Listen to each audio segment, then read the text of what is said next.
Inspektur Navigasi Penerbangan Ahli Pertama. 1. Seorang inspektur navigasi penerbangan ahli pertama sedang melakukan audit keselamatan di bandar udara. Berdasarkan Undang-Undang Nomor 1 Tahun 2009 tentang penerbangan, apa yang dimaksud dengan keselamatan penerbangan? A. Keadaan terpenuhinya persyaratan dalam pemanfaatan wilayah udara. B. Suatu keadaan terpenuhinya persyaratan keselamatan dan keamanan dalam pemanfaatan wilayah udara.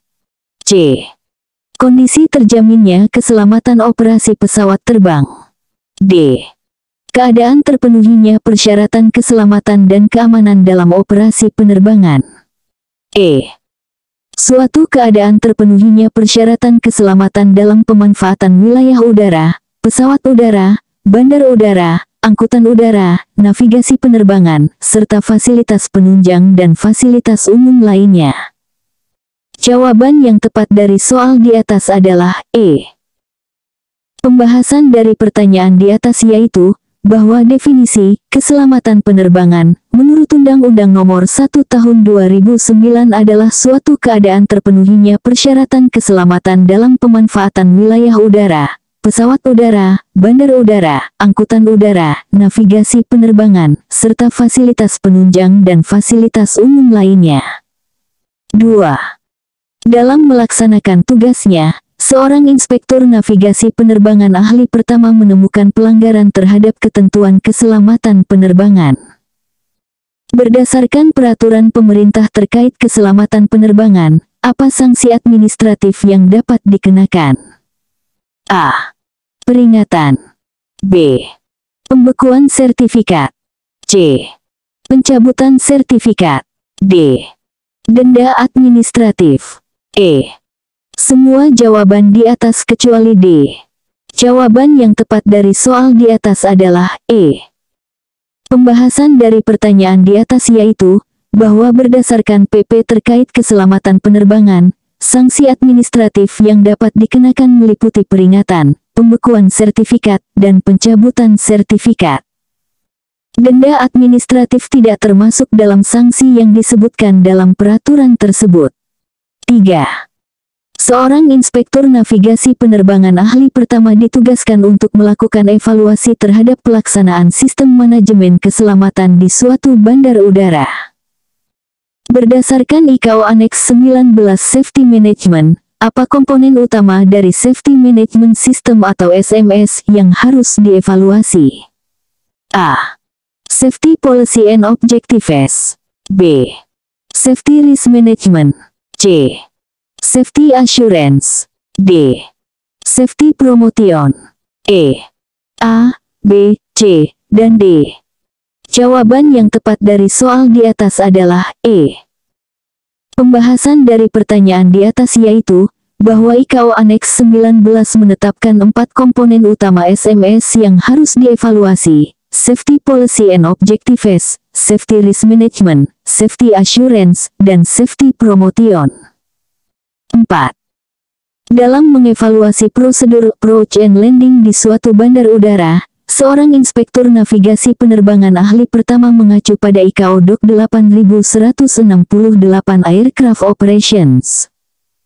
Apa yang dimaksud dengan stabilis approach menurut dokumen tersebut? A.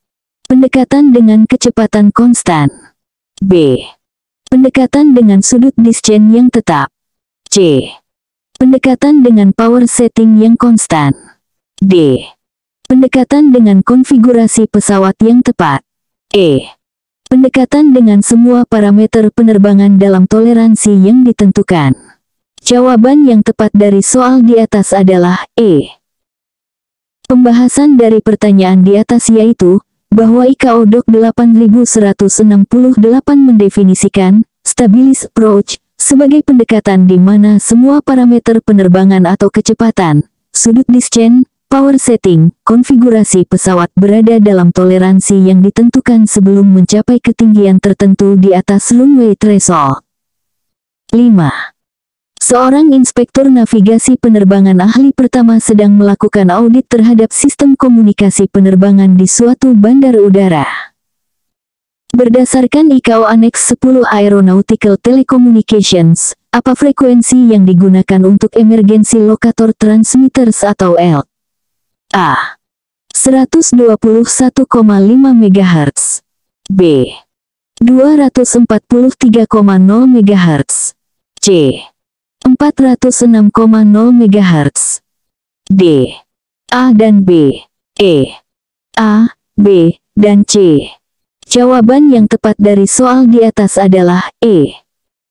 Pembahasan dari pertanyaan di atas yaitu, bahwa IKO Annex 10 menetapkan bahwa ELT harus beroperasi pada frekuensi 121,5 MHz, 243,0 MHz, dan 406,0 MHz. 6.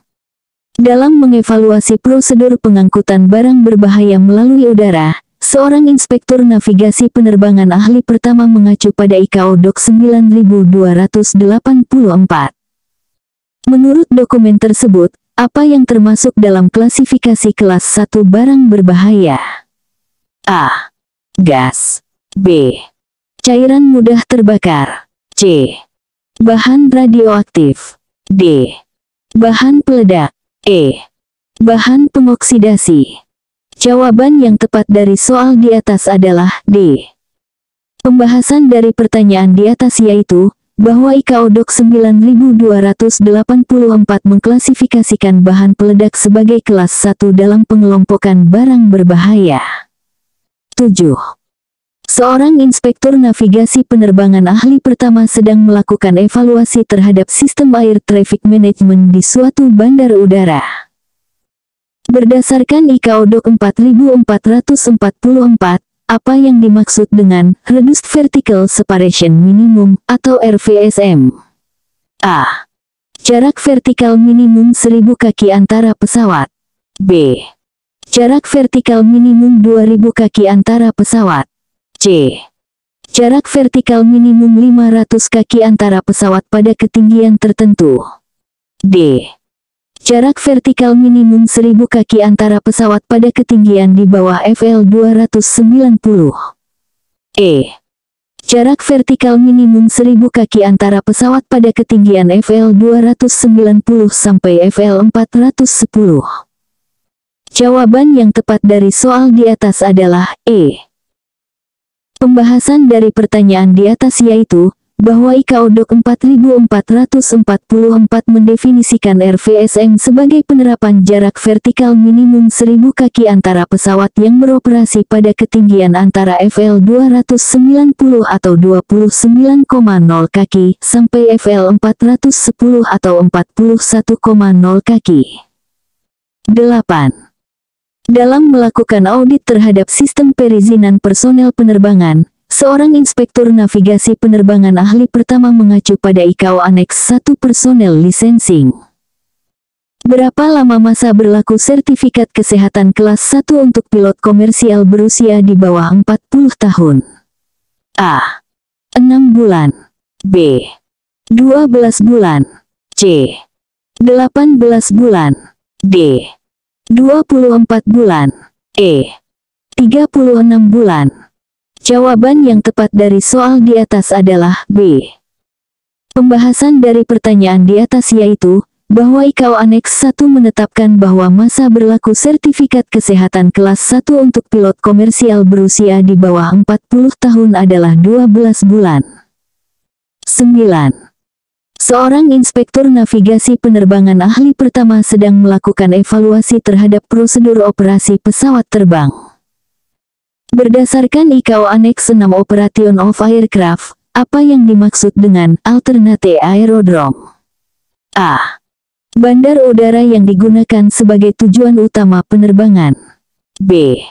Bandar udara yang digunakan sebagai cadangan jika tujuan utama tidak dapat digunakan. C. Bandar udara yang digunakan untuk pengisian bahan bakar. D. Bandar udara yang digunakan untuk pendaratan darurat. E. Bandar udara yang digunakan untuk latihan pendaratan. Jawaban yang tepat dari soal di atas adalah B. Pembahasan dari pertanyaan di atas yaitu, bahwa IKO Annex 6 mendefinisikan alternate aerodrome sebagai bandar udara yang direncanakan sebagai cadangan jika bandar udara tujuan utama tidak dapat digunakan karena alasan tertentu. 10. Dalam melakukan audit kelayakan udara pesawat terbang, seorang inspektur navigasi penerbangan ahli pertama mengacu pada ICAO Annex 8 Airworthiness of Aircraft. Apa yang dimaksud dengan Type Certificate? A. Sertifikat yang menyatakan pesawat telah lulus uji terbang. B. Sertifikat yang menyatakan pesawat telah memenuhi standar keselamatan. C. Dokumen yang menyatakan desain tipe pesawat telah memenuhi persyaratan kelayakan udara yang berlaku. D. Sertifikat yang menyatakan pesawat telah terdaftar di suatu negara. E. Dokumen yang menyatakan pesawat telah lulus inspeksi tahunan. Jawaban yang tepat dari soal di atas adalah C. Pembahasan dari pertanyaan di atas yaitu, bahwa ICAO Annex 8 mendefinisikan Type Certificate sebagai dokumen yang dikeluarkan oleh negara perancang untuk menyatakan bahwa desain tipe pesawat telah memenuhi persyaratan kelayakan udara yang berlaku. 11. Seorang inspektur navigasi penerbangan ahli pertama sedang mengevaluasi layanan lalu lintas udara di suatu bandar udara. Berdasarkan ICAO Annex 11 Air Traffic Services, apa tujuan utama dari layanan informasi penerbangan atau Flight Information Service? A. Memberikan saran dan informasi untuk keselamatan dan efisiensi penerbangan. B. Mengatur pergerakan lalu lintas udara. C. Mencegah tabrakan antar pesawat. D. Memberikan bantuan pencarian dan pertolongan. E. Mengatur slot waktu keberangkatan dan kedatangan pesawat. Jawaban yang tepat dari soal di atas adalah A. Pembahasan dari pertanyaan di atas yaitu, bahwa ICAO Annex 11 menyatakan bahwa tujuan utama layanan informasi penerbangan adalah untuk memberikan saran dan informasi yang berguna untuk pelaksanaan penerbangan yang aman dan efisien. 12. Dalam melakukan evaluasi terhadap fasilitas bandar udara, seorang inspektur navigasi penerbangan ahli pertama mengacu pada ICAO Annex 14 Aerodromes. Apa yang dimaksud dengan Runway and Safety Area atau RESA? A. Area di sekitar runway yang bebas dari obstacle. B. Area di ujung runway yang dirancang untuk mengurangi risiko kerusakan pesawat jika terjadi undershooting atau overrunning. C. Area di sisi runway untuk pergerakan kendaraan darurat. D. Area untuk parkir pesawat di dekat runway. E. Area untuk melakukan de-icing pesawat sebelum take off. Jawaban yang tepat dari soal di atas adalah B. Pembahasan dari pertanyaan di atas yaitu, bahwa ICAO Annex 14 mendefinisikan RESA sebagai area simetris yang memanjang dari ujung runway strip yang dirancang untuk mengurangi risiko kerusakan pesawat jika terjadi undershooting atau overrunning runway. 13. Seorang inspektur navigasi penerbangan ahli pertama sedang mengkaji perjanjian bilateral terkait penerbangan sipil antara Indonesia dan negara X. Apa yang dimaksud dengan Fifth Freedom Rights dalam konteks perjanjian penerbangan internasional? A. Hak untuk terbang melintasi wilayah udara negara lain tanpa mendarat. B. Hak untuk mendarat di negara lain untuk keperluan teknis tanpa mengangkut penumpang atau kargo. C. Hak untuk mengangkut penumpang dari negara asal ke negara tujuan. D. Hak untuk mengangkut penumpang antara dua negara asing sebagai bagian dari rute yang berawal atau berakhir di negara asal maskapai. E. Hak untuk melakukan penerbangan domestik di negara lain. Jawaban yang tepat dari soal di atas adalah D. Pembahasan dari pertanyaan di atas yaitu, bahwa dalam perjanjian penerbangan internasional, Fifth Freedom Rights merujuk pada hak maskapai untuk mengangkut penumpang antara dua negara asing sebagai bagian dari rute yang berawal atau berakhir di negara asal maskapai tersebut. 14.